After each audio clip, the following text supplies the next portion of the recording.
All right, let's talk about something that might seem distant, but is actually reshaping markets right now: the Strait of Hormuz. We've all heard about blockades and oil, but this isn't just about the price of gas. This is about a fundamental shift in how capital is flowing globally, moving away from the purely digital and back to the physical.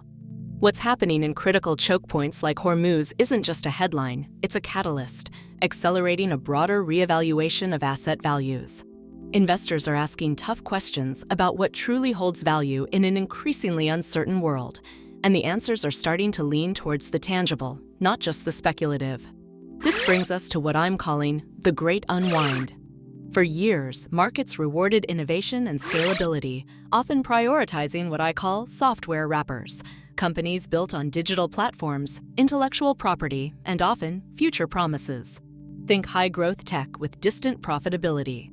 That era was fueled by cheap capital and low interest rates. Now, with rising yields and escalating geopolitical risk, we're unwinding that trend. Capital is shifting towards physical moats, assets with real-world, tangible underpinnings, resilient supply chains, and actual physical infrastructure.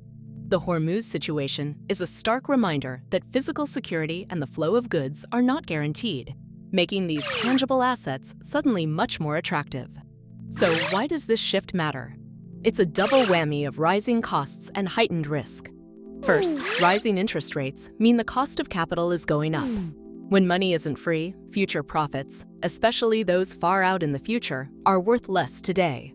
This hits growth-oriented, intangible-heavy companies harder than those with immediate, tangible cash flows. Second, geopolitical risks, like the blockade in Hormuz, add a direct premium to anything physical. The cost of moving goods, securing supply lines, and ensuring assets skyrockets. This makes the real-world, physical infrastructure suddenly more valuable, and the purely speculative or digital models less so, especially when they lack a robust, tangible foundation. Let's trace the mechanics. When ships face threats in the Strait of Hormuz, war risk insurance premiums surge. This is what I call the blockade tax. This tax directly pushes up the cost of global trade, from oil to consumer goods. Higher shipping costs feed into inflation, which then pressures central banks to keep interest rates higher for longer. Higher rates, as we discussed, make future earnings less valuable, impacting growth stocks built on intangible assets. Conversely, the rising cost and risk associated with physical goods make assets that control or secure those physical supply chains more valuable. It's a feedback loop. Physical risk pushes up costs, which pushes up rates, which then makes intangible assets less attractive relative to their tangible counterparts. Looking ahead, there are three key levers to watch. First, monitor geopolitical flashpoints like the Strait of Hormuz. If tensions escalate further, expect more capital to flow into physical assets and away from pure speculation. If tensions de-escalate, some of that risk premium might ease.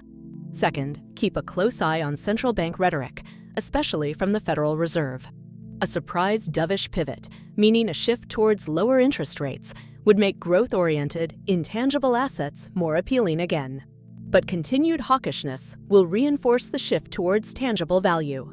Finally, watch the performance divergence between companies.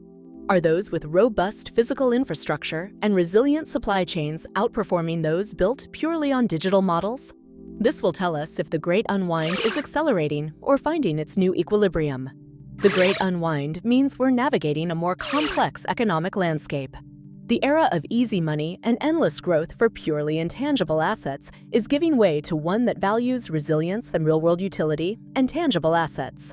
This isn't a temporary blip. It's a structural shift driven by fundamental forces. Understanding these dynamics is key to making informed decisions in an environment where the old rules are being rewritten. For a full breakdown of this analysis, including more charts and data, head over to korra.finance.